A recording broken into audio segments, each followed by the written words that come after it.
오늘도 예배 자리에 나오신 여러분들을 주님의 이름으로 축복합니다.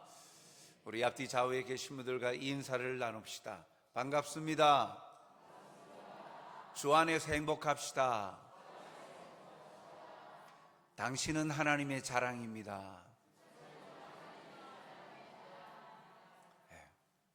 사람마다 어떠한 일들을 바라보는 관점의 차이들이 있습니다.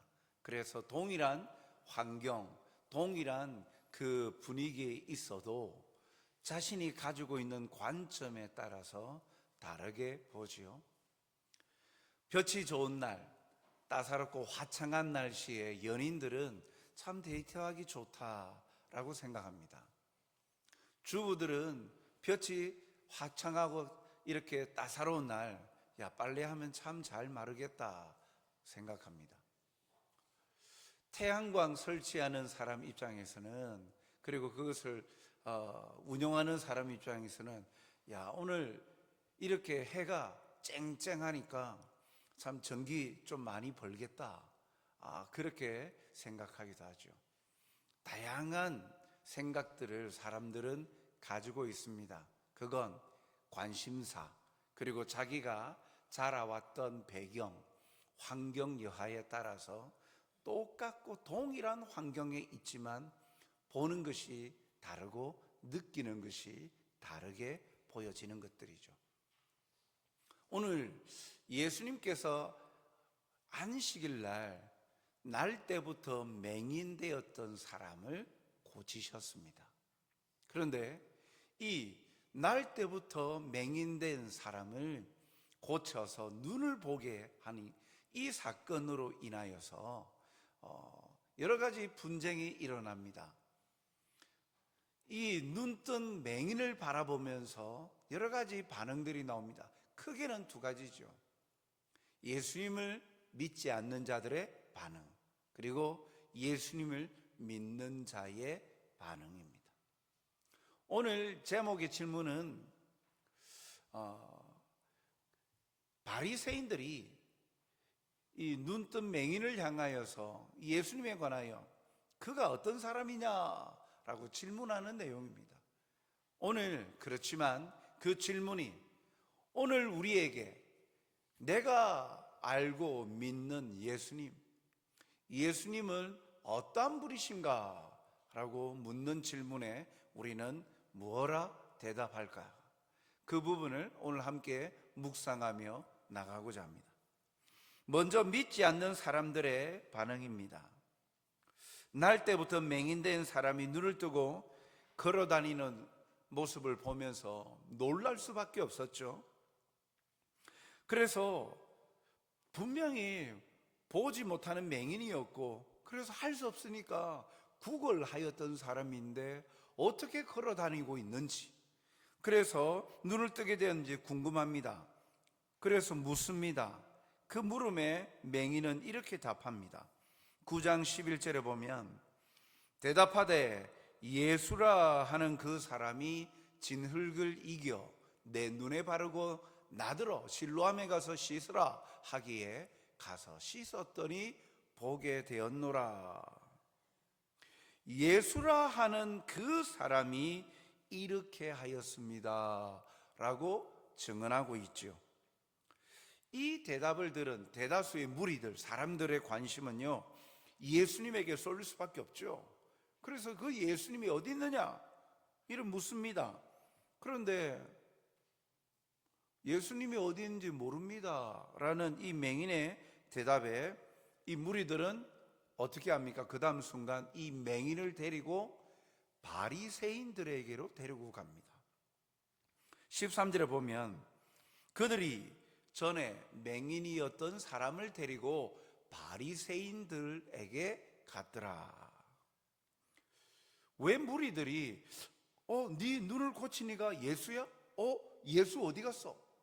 모릅니다. 그래? 그러고 나서는 이 맹인을 데리고 바리새인에게 데려가는데 왜? 바리새인들은 그 유대 사회 가운데에 가장 율법을 많이 알고 율법을 엄격하게 지키는 사람들이었죠. 그래서 종교 분파 중에 바리새파, 이 바리새파 사람들은 일반 사람들보다도 율법 조항들을 엄격하게 지킵니다. 그래서 일반 사람들이 하지 못하는 그러한 율법의 순종의 모습을 보이기 때문에 종교 지도자 그룹이기도 하고, 또 일반 백성들이 이 바리새파 사람들을 존경하기도 합니다. 그래서 그 가르침에 귀를 기울입니다.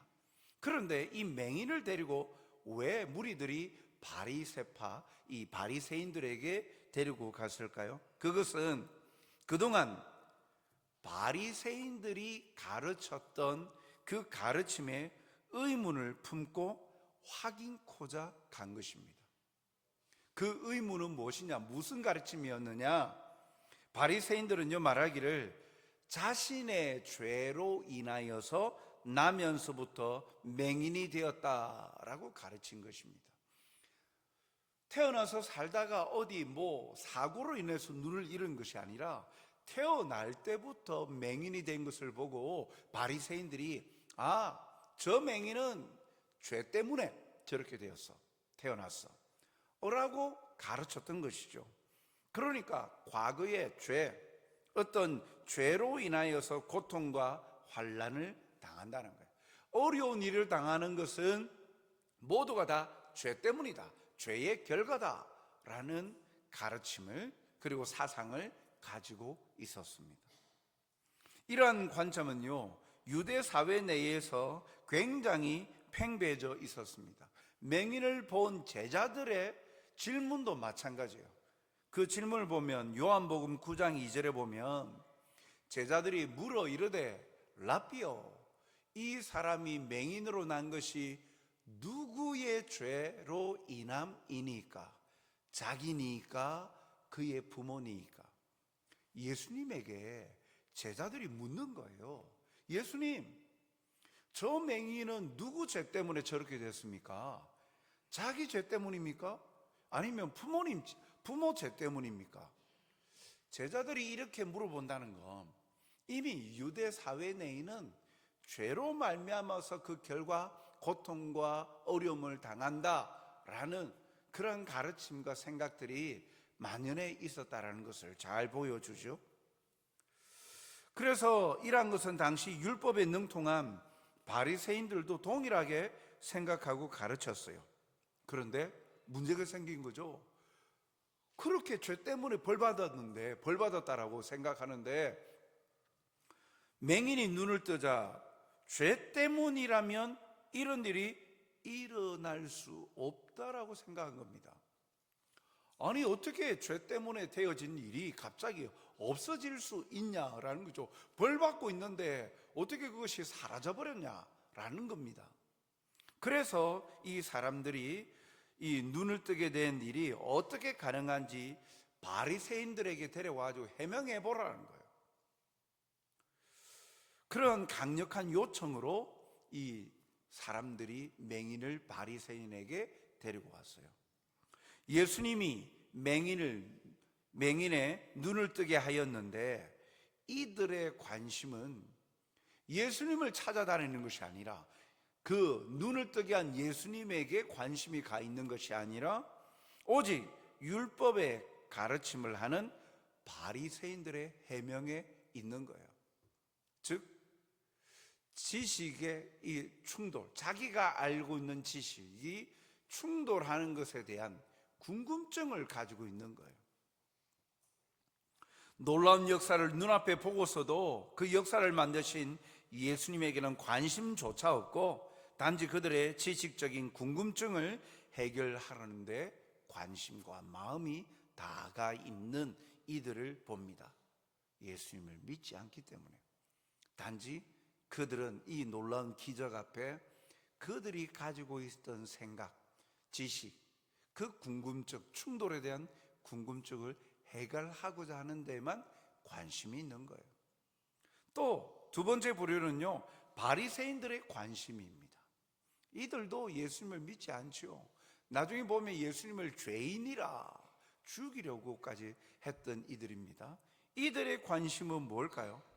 이런 분위기에 바리새인도 가세하는데 맹인에게 묻습니다. 맹인의 대답은 너무나 확실하고 단순했습니다. 9장 15절에 맹인은 그렇게 대답합니다. 그러므로 바리새인들도 그가 어떻게 보게 되었는지를 물으니 이르되 그 사람이 진 흙을 내 눈에 바르매 내가 씻고 보나이다 하니, 그 사람, 즉 예수님이죠. 예수라 하는 그 사람을 말합니다. 이 대답에 바리새인의 관심은요, 기적을 일으킨 예수님에게 있기보다 오히려 율법을 어긴 행동에 관심을 가지게 됩니다. 왜요? 안식일 날 이 병자를 그 맹인을 눈뜨게 고쳤다라는 거예요. 그건 안식일을 범하였다라는 겁니다. 요한복음 9장 16절 상반절을 보니까 바리새인 중에 어떤 사람은 말하되 이 사람이 안식일을 지키지 아니하니 하나님께로부터 온 자가 아니라. 앞을 못 보는 사람이 눈을 떴어요. 놀라운 일 아닙니까? 이런 일이 어떻게 일어났을까? 누가 이 일을 행했을까? 그분을 만나고 싶다. 동일하게 예수님에 대해서 관심을 가지고 예수님을 만나야 되는데, 이미 그들은 율법의 관습, 그들이 가지고 믿고 의지하고 있는 율법 준수에 오히려 그의 모든 가치관이 중심이 되고 있었어요. 그 기준으로 볼 때 예수님은 죄인인 거예요. 왜 죄인이라고 합니까? 안식일을 범했다라는 거예요. 안식일, 율법에서 말하고 있는 안식일을 범하는 것, 왜 안식일을 지키지 않았다라고 할까요? 바리새인들은 율법이 가르치는 안식일 교훈 외에 자기들이 만든 규례가 있어요. 규칙들이 있습니다. 즉 일해서는 안 된다는 규칙. 안식일날 십계명에 보면 안식일날 일하지 말라 하니까 거기에서부터 시작해서 자기들이 조항을 만들어 놨어요. 하나님께서 율법을 통하여서 십계명을 통하여서 안식일날 일하지 말라라는 것은, 안식일은 하나님의 날이니까 하나님을 기쁘시게 하는 일에, 하나님을 기쁘시게 하고 영광 돌려드리고 예배하는 일에, 그날은 하나님의 날이니까 하나님을 기쁘시게 하는 일에 힘을 다하여라. 세상적인 일을 하지 마라. 네 좋으라고 하는 그 기쁜 일, 그런 데에 집중하지 말고 오직 하나님께 집중하고 하나님을 즐거워하라. 그런 취지로 십계명을 통하여서 율법을 제정하셨는데, 그 정신과 중심은 사라지고 일하지 말아야 된다, 여기에 그냥 꽂혀버린 거예요. 그래서 일하지 말는 거, 그러면 어떤 것이 일이 되고 일이 아닌가? 안식일 날 해도 되는 일은 무엇이고 하지 말아야 될 일은 뭘까? 이들이 고민하면서 자기들끼리 만들어 놓은 거예요. 그걸 이 유대 사회에 다 가르치고 있어요. 그래서 안식일 날 하지 말아야 될 일, 그게 뭔가? 그 내용은 이삭을 자르는 거나 씨 뿌리는 것, 빵을 굽는 것, 2글자 이상 쓰는 것이나 지우는 것, 불 피우는 것, 그리고 불을 끄는 것, 그리고 바늘을 2바늘 이상 꿰매는 것, 짐을 나르는 것, 심지어 손톱 깎거나 수염 깎는 것, 이것도 다 일이라고 하는 거예요. 거기에다가 안식일에 환자의 병을 악화하는 일을 막는 것은 일이 아니다. 악화되는 것을 막는 것은 일이 아니지만 호전되게 하는 것, 병드는 사람을 고쳐주는 것, 그것은 일이다. 그래서 안식일을 범한다. 그 기준에 입각해서 예수님이 이 맹인을 눈뜨게 고쳐줬다는 거예요. 그래서 예수님은 안식일을 범한 자다. 그래서 일을 하였기 때문에 하나님께로부터 온 자라 할 수 없다. 죄인이다. 어떻게 하나님께서 안식일을 범하지 말라고 그렇게 제정하셨는데 어떻게 하나님께로부터 온 자가 이런 하나님의 명령을 범할 수가 있느냐? 그러니 예수는 하나님께로부터 온 자가 아니라 죄인이다, 죽여야 된다. 이미 그 전부터 여러 가지 유대 사회에 기적을 행하고 있는 예수님에 대한 반발감이 있었죠. 그러던 중에 이 병 고치는 사건 앞에 이들의 관심사는요, 율법을 준수하냐 아니냐 그 여부에 달려 있었던 것입니다. 그러므로 예수님이 진흙을 이겨 맹인의 눈에 바르고 뜨게 한 일은 안식일에 그만 노동을 하였다라는 것이 된 것이죠. 그러면 과연 예수님은 안식일을 지키지 않으셨습니까? 아닙니다. 예수님은 안식일의 주인이십니다.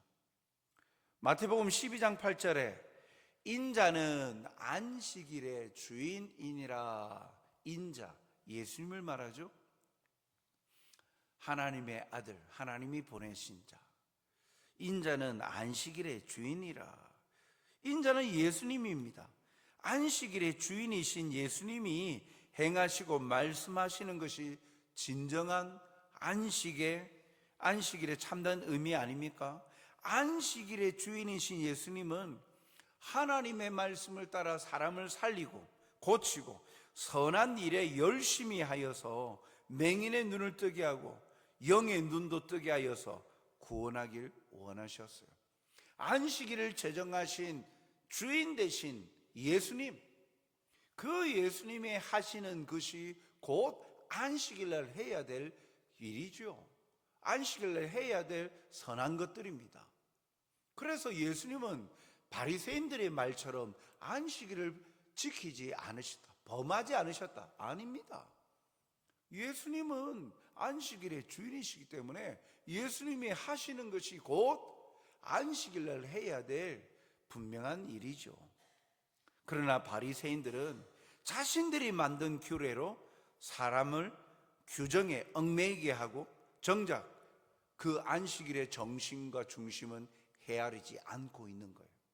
그래서 어떻게 하든지 자신의 논리와 주장을 합리화시키려고 예수님을 율법 준수 여부에다가 갖다 붙여 놓아서 예수님을 정죄하고 죽이려고 하고 있는 것입니다. 이들은 예수님을 믿지 않기 때문이죠. 사랑하는 성도 여러분, 믿지 않는 자들은 결국 자신의 논리와 주장이 잘못되지 않았음을 입증하기 위해서 또 다른 틀과 형식을 내세워서 자신의 정당성을 입증하는 데만 혈안이 되어 있어요. 정작 믿음의 주이신 예수님에게는 관심도 가지지 않습니다. 이미 결정 내렸거든요. 죄인이다. 그러니까 믿을 가치가 있는 어떠한 주님도 아예 생각도 안 하고 있는 거예요. 율법을 제정하신 그 중심의 뜻을 깨닫지 못하고 율법의 문구에만 머물러 있습니다.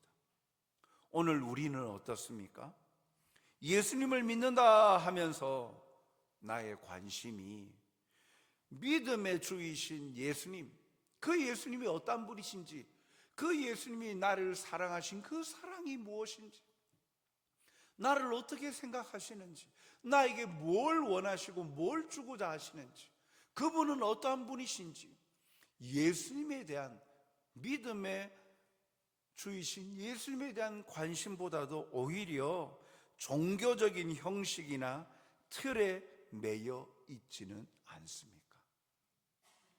나에게 기쁨과 구원을 주시는 하나님을 바라보아야 되는데 오히려 하나님은 만나려 하지도 아니하고 하나님을 믿음으로 주어지는 어떠한 결과물, 내 생에 잘 되고 평안하고 어떤 그런 것들, 유익한 것들, 누릴 것들에만 관심을 가지고 주소서 그렇게 하고 있지는 않습니까? 정작 그 평안과 축복을 주시는 하나님이 어떠한 분이신지 소원도 소망도 가지지 아니하고 내가 얻고 누릴 것에만 관심을 가지고 있지는 않습니까? 그러면 이들과 별반 다를 것이 무엇입니까? 정작 중요한 것을 눈앞에 두고도 보지 못하는 것이죠. 그렇기에 오늘 우리에게 이 믿지 않는 자들의 관심사가 우리의 관심사가 아니라 우리는 오직 우리를 사랑하시고 끝까지 포기하지 아니하시는 주님을 만나고 주님으로부터 말미암는 그 신령한 은혜와 그런 축복들을 오직 주님의 뜻을 따르며 주님의 은혜를 경험하고 주님과 함께하는 삶을 즐거워하며 살아가는 저와 여러분이 되시길 주님의 이름으로 축복합니다. 여기에 또한 다르게 믿는 사람들의 반응이 있습니다. 바리새인이라고 다 같은 생각을 가지고 있지 않았습니다. 그래서 바리새인 중에는 또 다른 생각을 가지고 있는 이가 있었죠. 요한복음 9장 16절 하반절에 보면 어떤 사람은 말하되 죄인으로서 어떻게 이러한 표적을 행하겠느냐 하여 그들 중에 분쟁이 있었더니 바리새인들 중에도 막 분쟁이 일어난 거예요. 그래, 안식일을 범했다?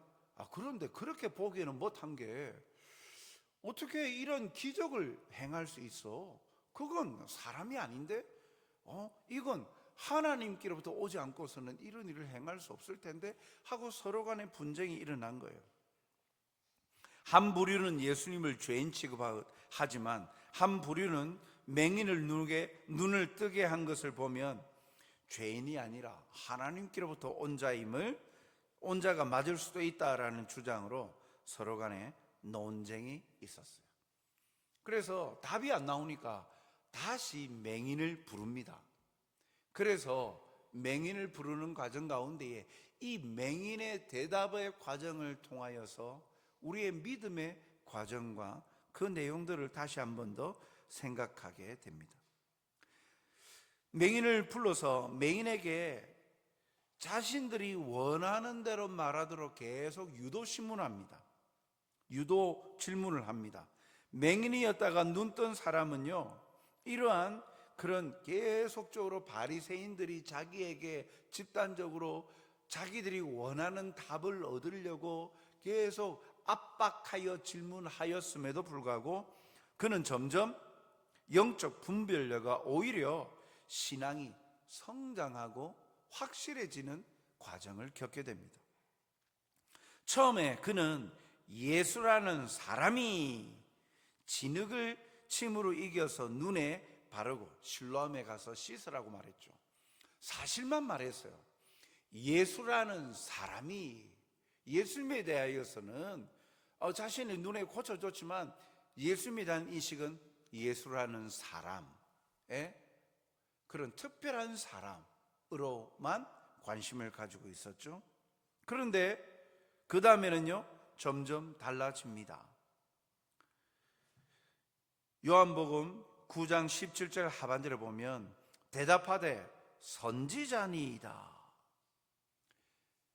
예수라는 사람이 그랬어요. 그러니까 어떻게 그럴 수 있느냐? 그는 아니지 않느냐라고 또 바리새인들이 질문하니까 대답하기를 그는 선지자입니다 라고 이야기합니다. 즉 이 일반적인 사람이 아닌 하나님의 일을 감당하는 특별한 사람이라는 거예요. 특별한 일을 예수라는 사람에서 그는 선지자입니다. 하나님과 연관지어서 하나님의 특별한 일을 감당하는 특별한 사람이라는 것이죠. 이렇게 대답이 점점 변화되어져 갑니다. 바리새인들은 집요합니다. 이제는 가만히 두지 않고 안 되겠다 싶으니까 맹인의 부모를 불러요. 부모를 불러서 이 사람이 날 때부터 맹인이 맞느냐 물어봅니다. 그리고 어떻게 눈을 뜨게 되었느냐 물어보는 거예요. 그러니까 그 질문에, 그들의 압박 질문에 이 부모들은요 알지 못한다. 이 아이는 날 때부터 맹인은 맞아요. 그런데 어떻게 눈 떴는지 알지 못합니다. 장성한 성인이니까 직접 물어보세요. 라고 대답합니다. 그런데 사실은 예수님이 눈을 뜨게 하였다는 사실, 예수님이 그리스도 메시아라는 사실을 이 부모들도 알았어요. 요한복음 9장 22절을 보면 그 부모가 이렇게 말한 것은 이미 유대인들이 누구든지 예수를 그리스도로 시인하는 자는 출교하기로 결의하였으므로 그들을 무서워함이어라. 요한복음 9장 22절. 여기 유대인들이 누구든지 예수를 그리스도로 시인하는 자는요, 출교시킨다는 거예요. 공동체에서 출교당한다는 거예요. 그게 무서워서 이미 유대 사회에 이것이 화두가 되었다는 거 아닙니까? 예수를 그리스도라 말하는 자 있으면 누구든지 그렇게 말하는 자 있으면 우리 공동체에서 같이 할 수 없어. 출교시켜버린다는 거예요. 그게 무서워서 이 부모들은 그게 무서워서 알지만 몰라요 라고 대답한 것입니다. 그런데 눈뜬 맹인은 어떻게 합니까? 예수님을 죄인이라고 말하고 다그치는 바리새인들에게 오히려 하나님께로부터 온 자라고 당당하게 말합니다. 요한복음 9장 33절에 보면 이 사람이 하나님께로부터 오지 아니하였으면 아무 일도 할 수 없으리라. 32절에 창세 이후로 맹인으로 난 자의 눈을 뜨게 하였다 하는을 듣지 못하였다. 창세 이후로 눈 뜬 자가 없다. 맹인으로 났다가 눈 뜬 자가 없는데 예수님이 하나님께로부터 온 메시아가 아니면 어찌 이 일을 할 수 있겠느냐? 하나님께로부터 온 메시아가 맞기 때문에 능력을 가지고 계시기 때문에 이 일을 감당할 수 있었다. 그러면서 이제는 예수라는 사람에서 선지자에서 하나님께로부터 온 자, 예수님이 메시아다. 점점 그는 신앙의 고백이 더 깊어져 가고 있어요.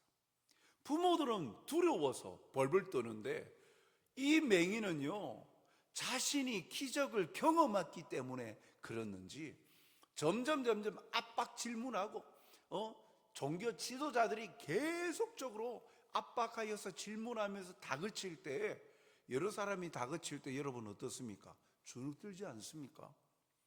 주변에서 존경하고 그런 지도자들이 자꾸 그런 식으로 이야기를 하면 그런가? 생각을 바꿀 수도 있지 않을까요? 그리고 이미 예수를 그리스도라 말하면 출교당할 것을 이미 사회에는 다 그렇게 팽배져 있는 이야기들인데 그게 두려워서라도 그러네요 하고 그럴 수 있는데, 오히려 이 눈뜬 맹인은요 굉장히 당당합니다. 더욱더 압박 속에서도 굴하지 아니하고 더욱더 선명하고 분명하게 예수님은 하나님께로서부터 온 자 그리스도가 맞습니다 라고까지 이야기하는 거예요. 그 근거는 창세 이후로 날 때부터 맹인이었다가 눈뜬 자가 없었기 때문에, 이런 일이 일어났기 때문에 라고 이야기하죠. 그리고 예수님을 다시 만난 자리에서는 어떻게 됩니까? 요한복음 9장 38절에 이르되 주여 내가 믿나이다. 요한복음 9장 38절. 내가 믿나이다 라고 고백하는 거예요. 사랑하는 성도 여러분, 오늘 이 맹인의 이야기를 다시 짚어보면 눈뜬 맹인의 예수님에 대한 생각과 고백의 과정들은 처음에는 예수라는 사람, 특별한 사람 정도로 고백하다가 시간이 지날수록 생각이 깊어져 가는데 선지자라고 말합니다. 그리고 하나님께로부터 온 자라고 말하죠. 그러면서 32절, 33절과 같이 창세 이후로 눈뜬 자가 없었다. 33절에 그렇기 때문에 이 사람은 하나님께로부터 온 자다라고 이야기를 하죠. 그러나 예수님을 다시 만난 자리에서 예수님 자신이 인자, 곧 하나님의 아들이신 그리스도이심을 말씀하자. 네가 믿느냐? 라고 하죠. 내가 믿나이다 라고 고백합니다. 막연한 생각에서 선명하고 분명해진 것은 무엇일까요? 믿음의 주요 온전케 하시는 예수님을 만난 자리였어요. 내가 믿나이다 라고 고백하는 거예요. 예수님을 직접 만나니까 그 전에 나를 눈뜨게 했으니까 그건 사람이 아니고 하나님께로부터 온 자니까 그게 가능하겠지, 막연한 기대에 따라서 생각에 따라서 그렇게만 생각하고 고백했을 뿐인데, 예수님을 직접 만난 자리에서 인자가 누구냐? 인자를 보기를 원합니다. 만나기를 원합니다. 내가 그러다, 내가 그다, 내가 네 눈앞에 있는 자가, 내 눈앞에서 너하고 이야기하는 자가 바로 인자다 라고 이야기하니까 내가 믿나이다 라고 고백하고 있는 것이죠. 주님을 만나야만 믿음이 견고하고 확실해집니다. 주님과 만나는 자리로 통하여서 막연했던 그의 고백들이 선명하고 분명하게 흔들리지 아니하고 내가 믿습니다 라고 말하고 있는 것입니다. 사랑하는 성도 여러분, 오늘 이 맹인의 고백들을 통하여서 예수님을 믿는 자의 모습을 발견하게 됩니다. 막연하게 주위의 사람들이 믿는다 하고, 주위의 사람들이 병고침 받았다 하고, 예수님 믿고 잘 됐다 하고, 어렵고 힘든데 그런 일에 위로가 되었다라고 그런 이야기를 들으니까 예수님이 있는가 보구나, 하나님이 있는가 보구나, 그래서 나도 믿고 싶다, 그래서 이제 믿음 생활을 시작하면서 기도하니까 하나가 이루어져 가니까 그런가 보다 했는데, 직접 예수님을 인격적으로 만나면 흔들리지 않는 믿음을 소유하게 되는 것이죠. 이 믿음을 가지기 전에는 어려운 일이 닥치고 환난이 닥쳐오면 무너져 버립니다. 예수 믿어도 소용없네, 그렇게 되어버리는 거예요. 그런데 맹인은 자기에게 직접 체험하니까, 체험신앙, 체험하니까 압박 질문에도 흔들리지 않고 그거 하나님께로부터 온 자다라고까지는 했어요. 그러나 분명히 자기가 믿는다라고 확실한 믿음의 고백이 터 위에 있다라고 할 수 없었죠. 왜요? 그 근거를 자기에게 일어난 일로 근거 삼았어요. 32절에 장세 이후로 날 때부터 맹인된 자가 눈 뜬 일이 없었다. 그런데 나를 봐라, 내가 눈 떴지 않느냐. 이런 일은 하나님께로부터 온 자로부터 시작된 거다. 그래서 그렇기 때문에 나는 예수를 하나님의 아들 메시아로 안다, 믿는다 라고 말하는 거예요. 그러면 이 여기 수준에 머물러 있으면, 자기에게 아무런 일도 일어나지 않고 기적도 일어나지 않으면 어떻게 될까요? 반대로 계속 어려움이 닥쳐오면 어떻게 될까요? 무너지죠. 아무런 일도 일어나지 않는다 그러면 체험 신앙이기 때문에 아무것도 체험하지 못하면 무너져 버리는 거예요. 아무 일도 일어나지 않네? 그러면 아무 일도 일어나지 않으니까 예수님, 하나님 아무 소용도 없다, 이렇게 갈 거예요. 그런데 두 번째 예수님을 만난 자리에서 예수님이 그에게 말씀하시는 거예요. 네가 믿느냐? 인자가 너와 대답하고 있는, 말하고 있는 바로 나라, 내가 인자라, 하나님이 보내신 메시아라. 그 말씀에 내가 믿느냐? 예, 내가 믿나이다. 예수님을 직접 인격적으로 만나니까 확고한 믿음을 가지게 된 거예요. 주님과 만나는 자리로 우리는 날마다 나가야 되는 이유가 바로 여기에 있는 거예요. 우리 가족이 예수님 믿으니까, 우리 가족이 기적을 경험해서 하나님 살아계심을 아니까, 그러니까 나도 예수님 믿는다. 그런데 나한테는 일어난 일이 없다. 그런데 그 효력이 시간이 지나가 버리면 퇴색되면서 하나님 없네 이래 되는 거예요. 말씀을 통해, 기도를 통해 하나님의 은혜를 체험하고 만나는 자리를 사모해야 되는 이유가 바로 여기에 있는 거예요. 날마다 살아 역사하시는 주님을 만나야 비로소 나를 향하신 주님의 마음을 깨닫게 되어지고 내가 믿는 그 주님의 마음과 사랑을 알게 되는 것이죠. 그래서 흔들리지 않는 거예요. 어떠한 공격과 핍박에도 흔들리지 않는 것. 나를 포기하지 아니하시는 주님이 계시고 나를 끝까지 영원토록 지켜주시는 하나님이 함께 하심을 믿기에 어떠한 공격 속에서도 견뎌낼 수 있는 거죠. 그리고 끝끝내 하나님의 나라에 영원토록 영생의 삶을 살게 됨을 확신하기에 인내케 되는 것이죠. 오늘도 예수님은 우리에게 질문하십니다. 내가 믿느냐? 이 질문에 당당히 네, 그렇습니다. 예수님만이 나의 구주이심을 믿습니다. 예수님만이 나를 살려주시는 분이심을 믿습니다. 예수님만이 나를 끝까지 사랑하여 주시고 나를 지켜주시고 보호하여 주시는 분이심을 믿습니다. 당당히 고백할 수 있는 여러분들이 되시길 바랍니다.